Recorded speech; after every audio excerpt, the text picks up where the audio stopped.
I don't know if I can call myself a Star Trek fan still.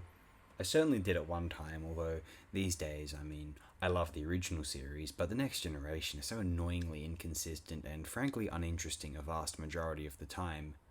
I do love Deep Space Nine. I think it managed to be the best version of both Star Trek and Babylon 5 possible for live action television at the time. Every other show, though I do like the old animated series, I just do not really like all that much. Enterprise is the most appreciable of the other programs, I would say. I find it somewhat endearing, but man, the franchise needs to end. Between Discovery, Picard, and those Abrams films, the IP hasn't produced anything good in far too long.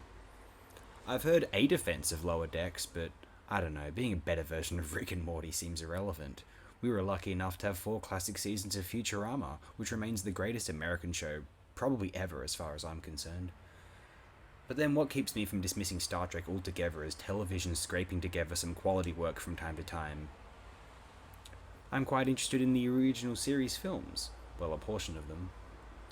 I don't like the motion picture, not because it is slow, but because of its subtext, the kind of thing which makes people claim it to be actually secretly brilliant or whatever. It's about conception, I know, it's a 2001 wannabe, except it is banal. I tend to think that Wrath of Khan is as good as everyone says it is, and maybe even a little bit better. Though I do very much appreciate Search for Spock, though not to the same extent, the next 3 TOS films, 4 through 6, I do not like as much. Those 4 TNG films were, well, really kind of bad. I won't get into those. So let's discuss the brilliance of Wrath of Khan for a little while. We know it has a glorious screenplay, courtesy of Jack Sowards. We agree that Nicholas Meyer was a superb director for Trek, that this is the traditional Trek cast at its strongest. We also have a television cinematographer by trade, Gain Rescher, ensuring a continuity with the aesthetic of the original series' spatial geography, which the motion picture chose to transcend. That's all well and good for the motion picture, although the reason as to why Wrath of Khan most captures the tone of its series in many fans' eyes, well, its photography may have something to do with it. They choose to shoot the Enterprise bridge of the angular philosophy of the original series productions, rather than the more cinematic grandiosity of Robert Wise and Richard Klein, whilst maintaining a degree of professional filmic lighting, though a sheen which doesn't feel as though it takes place in an expensive nightclub, say the motion picture. The Wrath of Khan features stark, sterile, binary-coloured lights which feel more in line with the fierce, straight colour schema of the original series aesthetic. A superbly directed film, I was even still surprised at how many neat screen caps I was able to gain from this film. Also, shout out to the genius Alvy Ray Smith, the architect of the Genesis sequence which changed the history of the pixel as we know it. I don't think you could have composed a superior screenplay as a send-off to the original Star Trek mythos. The way it handles Kirk as an arrogant, middle-aged former swashbuckler is so tearfully poignant, a man constantly seeking to quench his thirst for adventure, unsuccessfully, unable to fill an existential void, for he is unable to appreciate the gifts of life. Only in understanding his wider significance in the timeline of life, as a captain, as a friend, as a father, does he finally appreciate what he has. When Kirk states that he feels young, it isn't a reversal of an emotional state. It is Kirk feeling joyous as he did in his youth, for he had lost this feeling and anticipated it had disappeared with his hairline. If only it didn't take the deaths of so many, including Spock, in order for Kirk to have come out alive and appreciate the magic of life, although what a testament that a crew member, any of them, Scotty's nephew comes to mind, were willing to die for his mission. On the death of Spock, what a tragic irony that, while Spock's cold decision to sacrifice his life can be superficially seen as a manifestation of unemotional Vulcan obviousness, and Spock's needs of the many line can be seen as him hoping to give off this impression, but remember, he breaks. He admits before the end that he is Kirk's friend. No, really, think about it. Cold, logical Vulcan Spock didn't recommend a designated engineer sacrifice their life, as one would assume would be the protocol. Logically, he bypassed his traditional authority and implied captain's orders, right? And decided that he wanted all of them to live, even at the cost of his own life.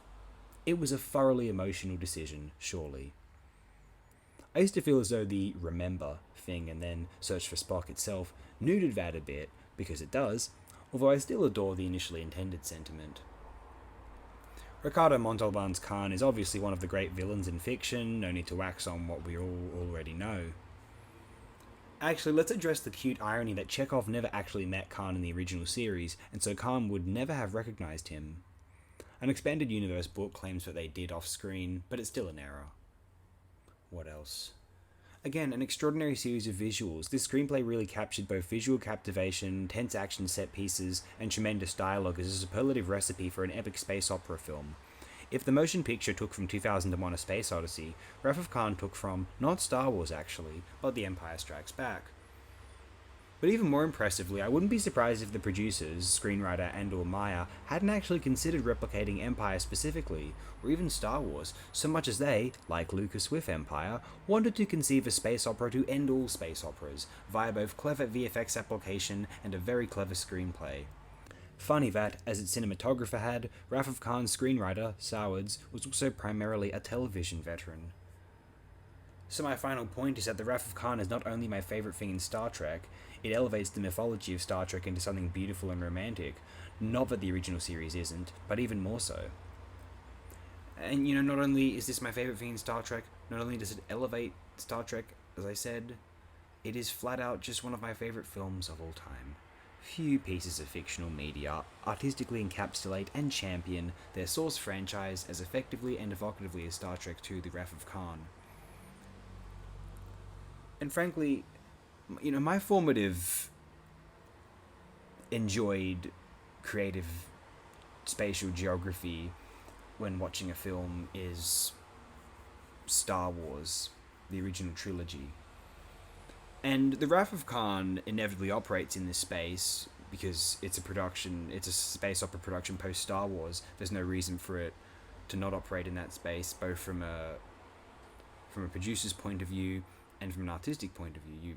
George Lucas and ILM unleashed so many magical ways of realizing unreal worlds that hadn't been possible until the success of Star Wars and that elaborate, meticulous and very creative production. And Star Trek II: The Wrath of Khan is almost not quite, but it's close to being the finest film in that trajectory. It might have the most impressive kind of mature, traditionally brilliant screenplay of any of those films. Empire has a brilliant screenplay. Wrath of Khan's might be slightly more brilliant, but I'm not certain about that. Aesthetically, it's not as good as Empire, although the vector of the moment is so well defined in each scene within The Wrath of Khan that it comes together holistically as this unified artistic experience, which I guess, like The Empire Strikes Back becoming something Homeric, Wrath of Khan elevates the icons of the Star Trek popular culture